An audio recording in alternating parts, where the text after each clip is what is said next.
bandeko oyo ozomona azolakisa bino awa monsieur Gaston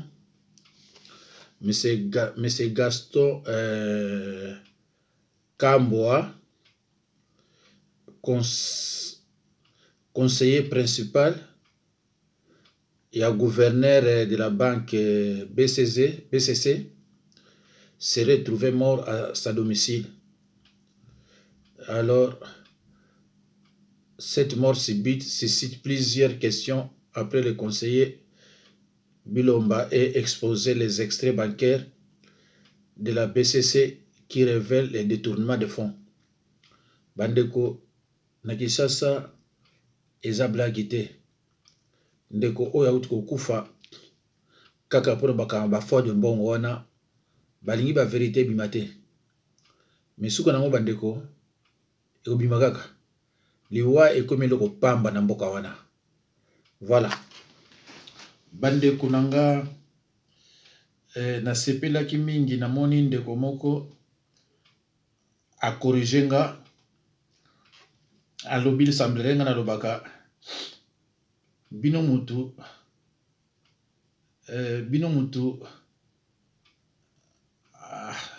si bolandanga so ndeni nalobaka wana on alobaka bino mutu bolandaka nga. Voilà. Alors bandeko mbote na bino nzambe apambola bino. Comme d'habitude, je suis un peu fatigué parce que ma tête a essayé de me retard. Mais total et loko lisusu oyo bongo to bandagoloba. Voilà. Oyo Palubi monsieur Deo Kadia. Non. Oui. Monsieur Deo Kadia, directeur de cabinet honoraire du chef de l'État lors de la campagne électorale de 2018 vient de rendre l'âme ce samedi 6/6/2020. Hier, les sous bandeko aza victime d'empoisonnement comme M. Gaston Kambwa. Donc, na ebité ce qui oyo deyo oyo azalaka gouverneur ba Congo to ndenge na ebité. Ngala yebi batakuna te. Mais bandeko fo oyeba ke awuti kotika biso ndenge moko na ndeko oyo na wuti ko lakisa bino.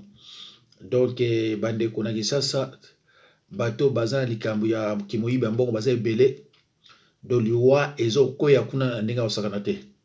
Donc ndeko oyo aza lisusu na biso te kombo na Deo Kadia, directeur cabinet honoraire du chef de l'État lors de la campagne électorale de 2018 vient de rendre l'âme ce samedi 6/6/2020. Bandeko mbote na bino nyonso bino to landangai malgré awa ezolo exapenda bien penza te comme d'habitude mais likamote pourvu que bozo landa ba message pour non na régler penza ba biloko te tout ça bon na tina bino pe ba message naza na problème ya vraiment ya téléphone maintenant na monité batu ba telemi pour ba mso ba ke non passe soit 200 soit 300 le kelo mo vrai pour tout landaka yo mais naza si na ndenge ya nkolo eko nango.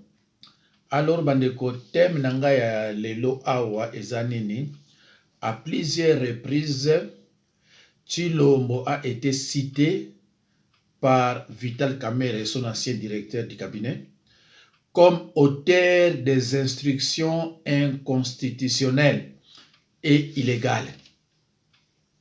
Donc, eloko thème sujet nanga ya lelo eza yango, c'est-à-dire il peut être condamné comme complice de malversation, de corruption ou d'enrichissement illicite parce que eza pénal. Bandeko mbote na bino nyonso bino to mesa landanga bino mutu mesa na kulandanga nzambe apambola bino. Bana nzambe, chers patriotes, naza sur bolanda makambo na lobaka.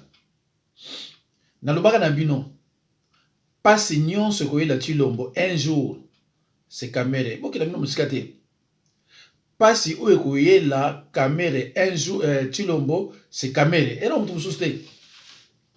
Donc bomoni à plusieurs reprises aza kosite ye ke ye mutu aza auteur ya instruction ndenge nalobaka na bino ke jamais bakokanga mutu kesala accident bakokanga receveur batiki chauffeur ezalaka te vome kutu batika receveur mais chauffeur mpo bakanga ye alors na biloko nyonso wana ye abandaki kosigné Kamere po andima ase sacrifier na pasi oyo azwi mbongo ebele nalobi na bino ebele po ase sacrifier na makambo oyo alors lokola ye makambo tuso atuni ye alobi Tshilombo soko atuni ya bino sur instruction ya Tshilombo donc bref Tshilombo faut la convoquer ou alors bakata procès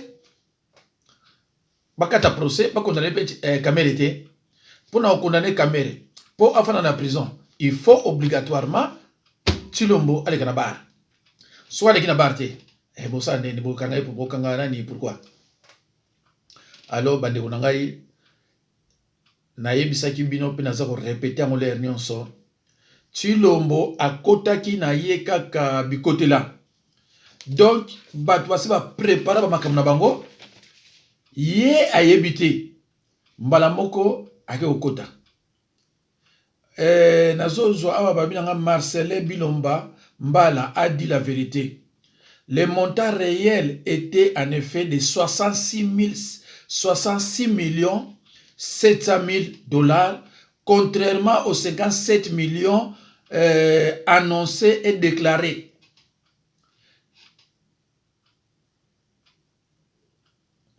Il y eut bel et bien une rétrocommission de 15%, soit 9 66 000 pour l'équipe de la banque BCC, impliquant le gouvernement de...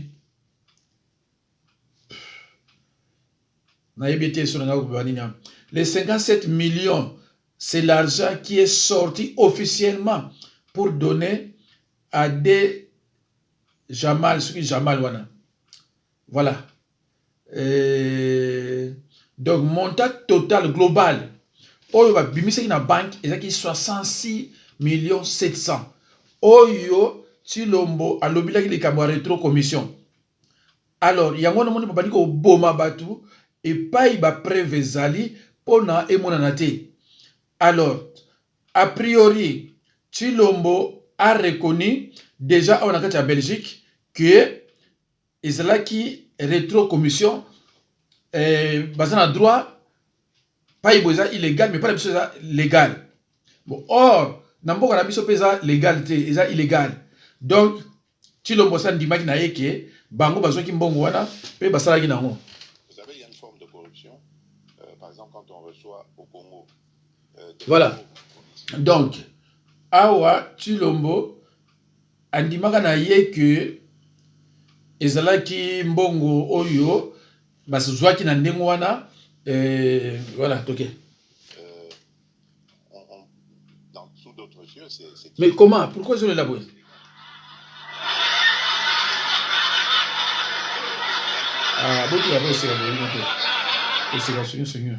Voilà. Vous savez, il y a une forme de corruption.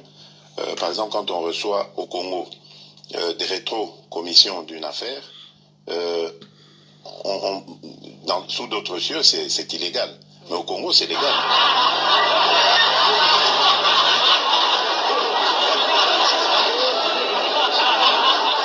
Bon, tangu ya zoloba awa na likamambongo oyo, na 66 millions 700 divisé par 15%.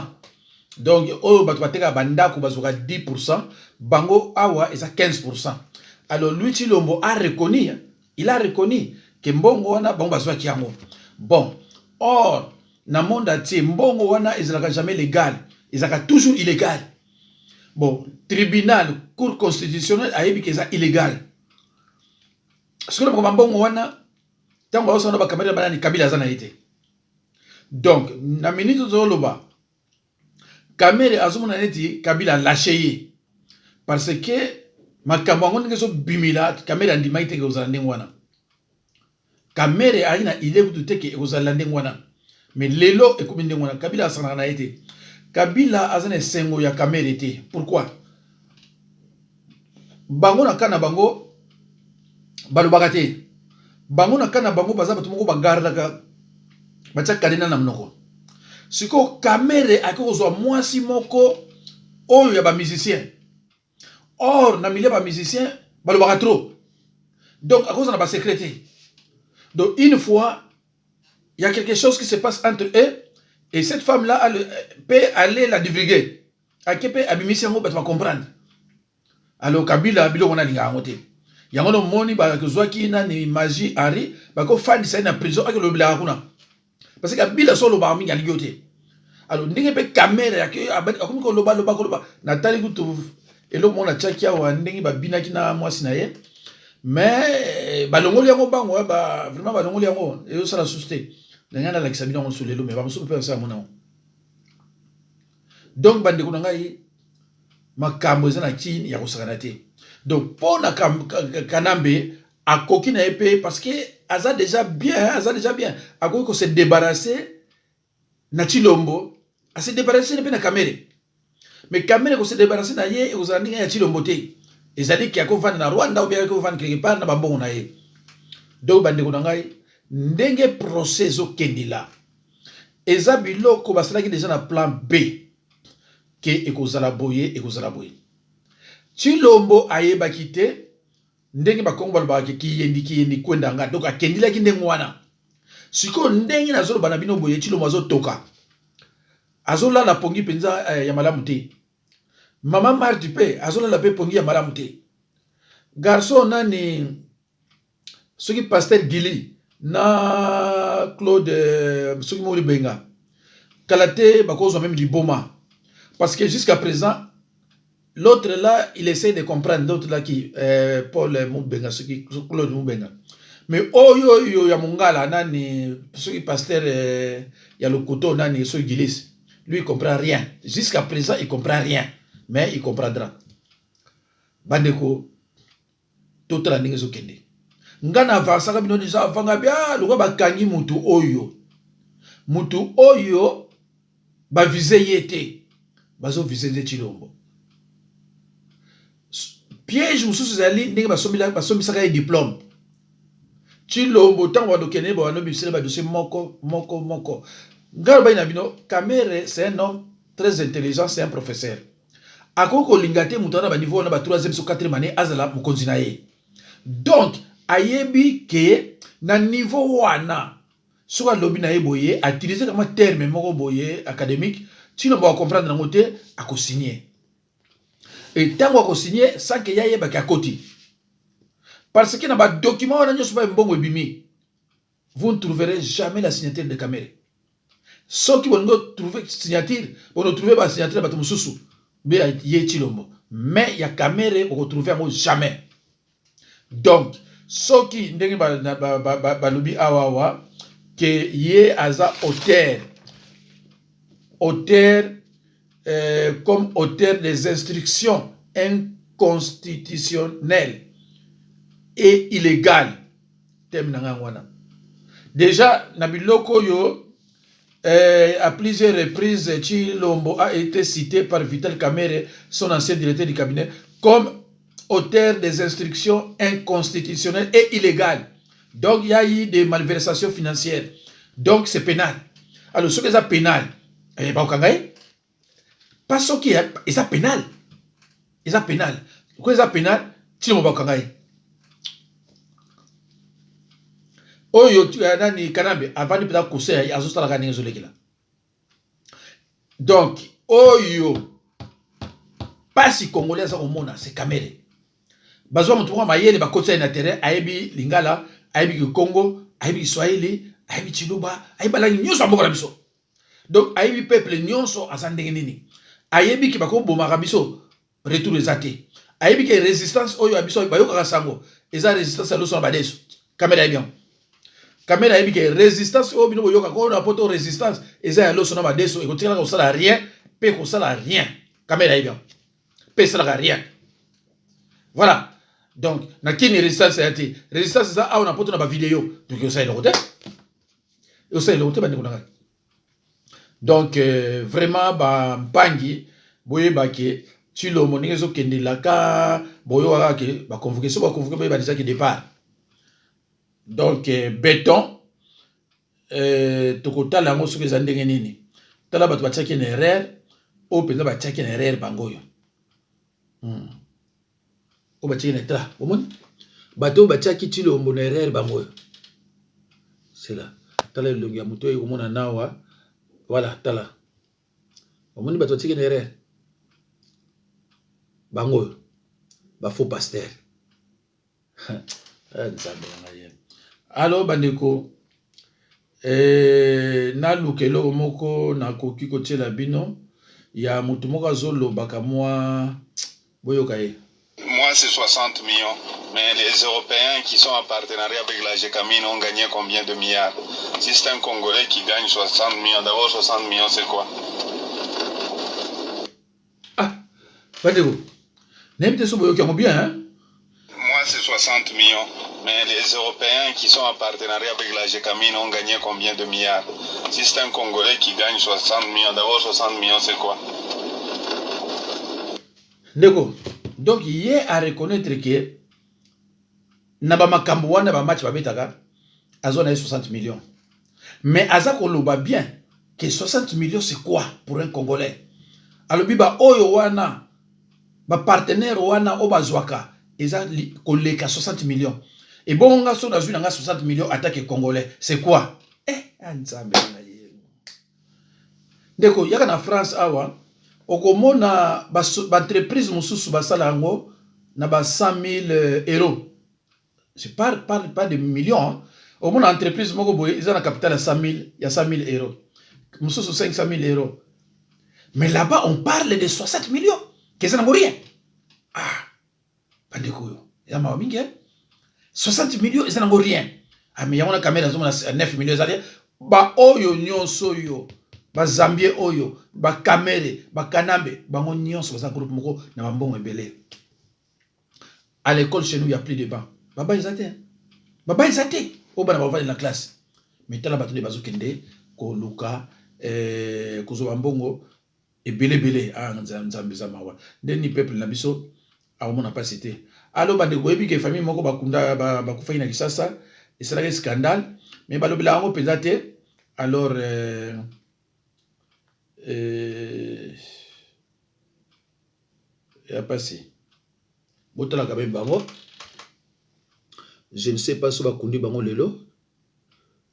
Oyo batumbaki bango na ndako na mwasi na bana na mobali batumbaki bango pour des raisons inconnues au bango kuna bayebi.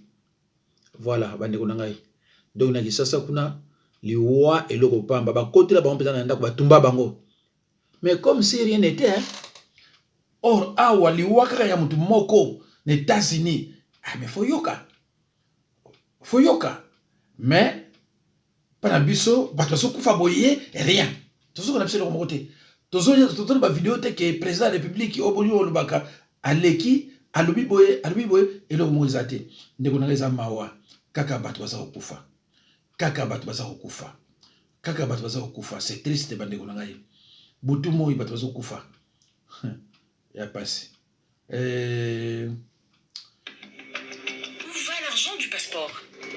Officiellement, le passeport coûte 185 $. C'est l'un des passeports le plus chers au monde. Il est produit par la firme belge Semlex de l'homme d'affaires Albert Karaziwan.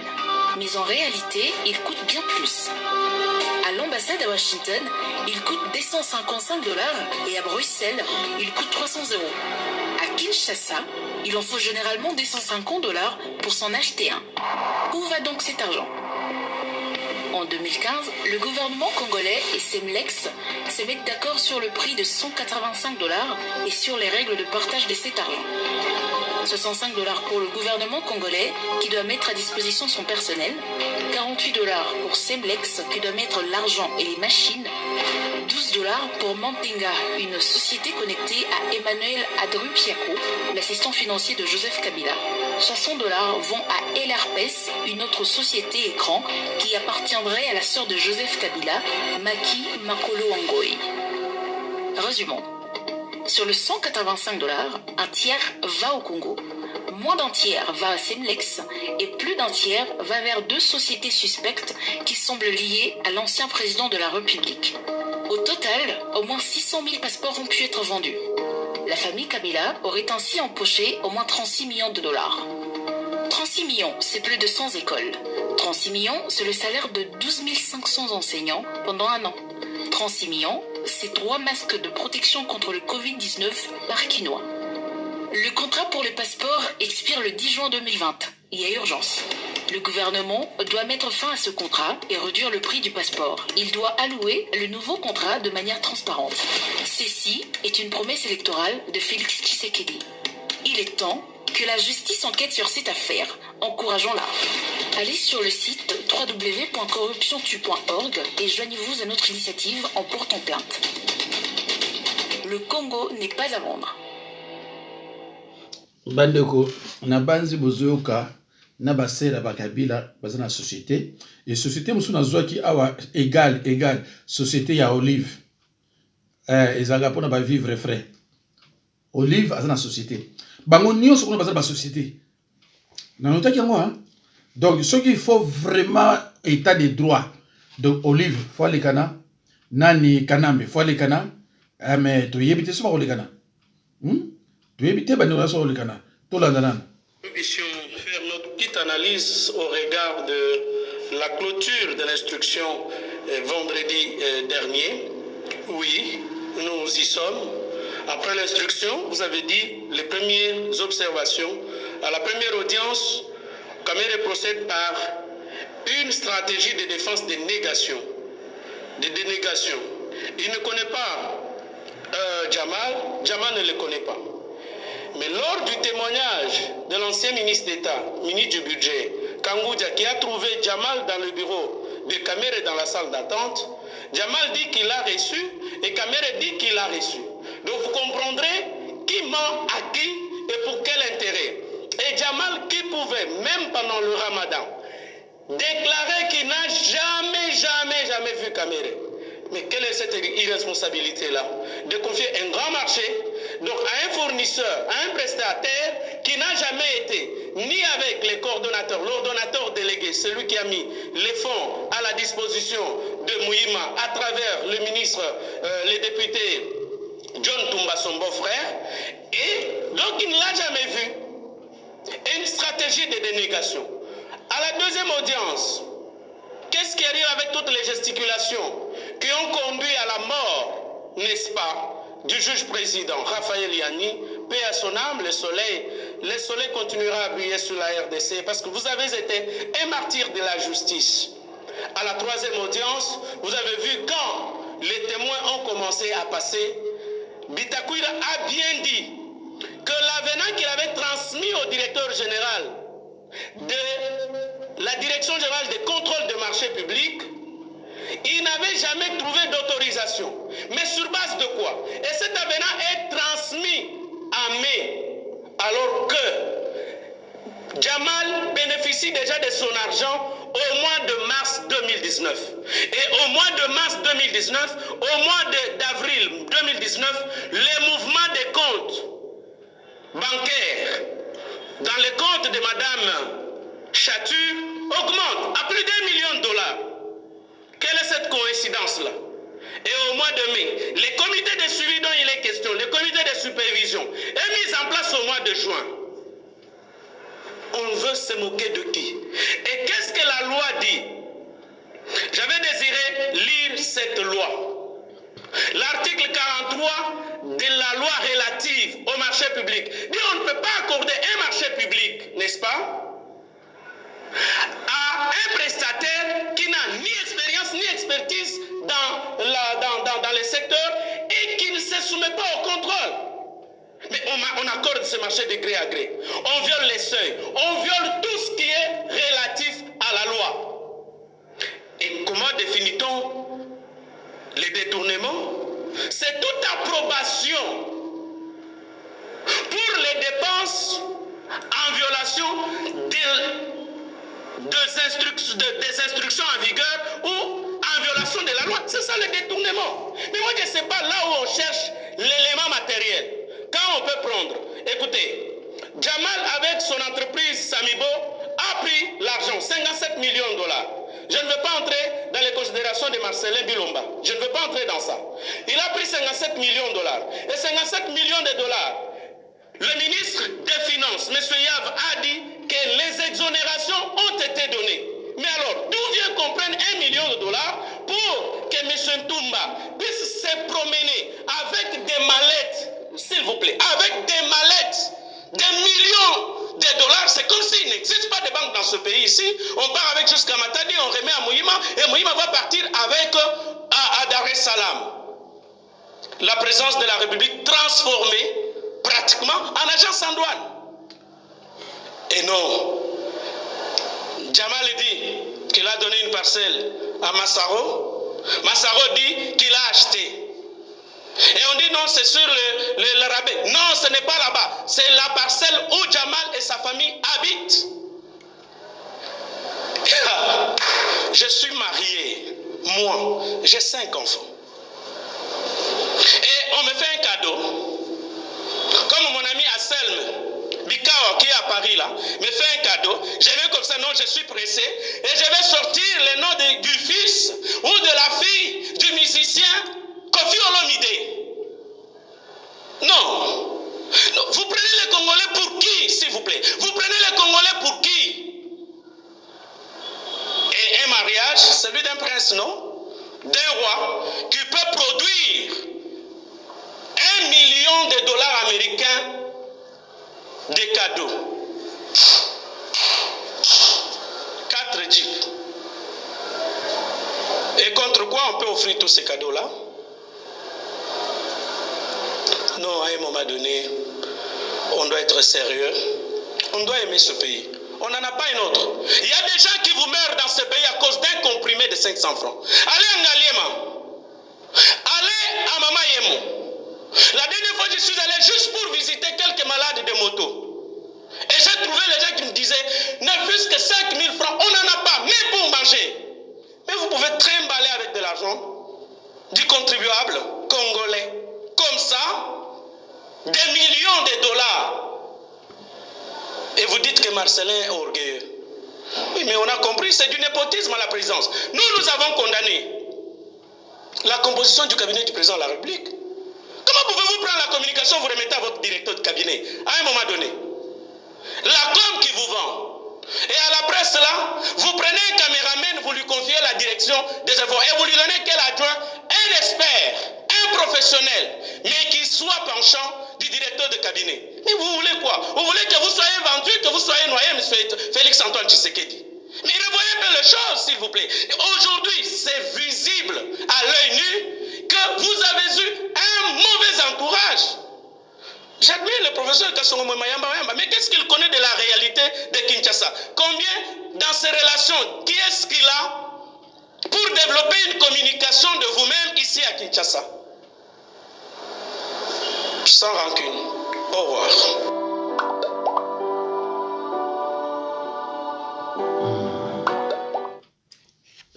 Bandeko, Nabanzi Bino Bolandi, c'est triste. Il condamne Kila Chilombo, soi-disant le président de la République. Mais Chilombo n'a jamais travaillé. Il ne comprend rien. Donc, on y a besoin de Chilombo Zane Gounate. Voilà. Donc, Tokokota, on a dossier Moussou. Bandeko. Ceux qui botali passe ndenge za Kinshasa, ceux qui botali passe ndenge za Afrique, eza mawa komona même moi sina mobali bazobunda na balabala, moi sina mobali pona nini mbongo ezate ya kolesa mwana ezate tout ça. Eza mawa menati la bino quand même. Botala ndenge moi sina mobali bazobunda na balabala parce que mwana azana eloko akolia te. Alors Bolanda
Bande bomoni, c'est triste, hein.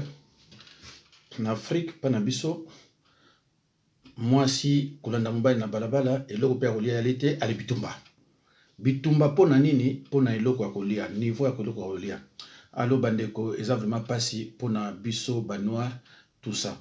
Allo bandeko nangai, na kosenga na bino, ndenge bolanda ngai, bolanda pe makambo nzambe. Peut-être nzambe mutasalaki ke na teaka yo oyebanga. Peut-être ozaka na mwa problème yo pe meka mwa orgueil ndezo sala yo. Landaka makambo nzambe surtout ba témoignage belé na otia mikolo oyo o comprendre peut-être et ko toucher yo pe o koluka o comprendre. Alors ndeko tala ndenge bato bakufi ba camarade na bino bakufi tout ça soki te yo te c'est que za mutu te onzamba sala. Nazo senga na bolimbisi soki yo bino mtolanda nga so moni kama nzambe na tie botia pe botala pe nzoto oya biso eza ngolo kopamba to monaki bato o bakei ndenge ezalaki tozaki na lelo otala buna WhatsApp asa kufaki OK oyo susu asa kufaki allo bande ko ngai na sengi na bino vraiment bola na makambo nzambe et surtout ba témoignage oyo na osala mikolo oyo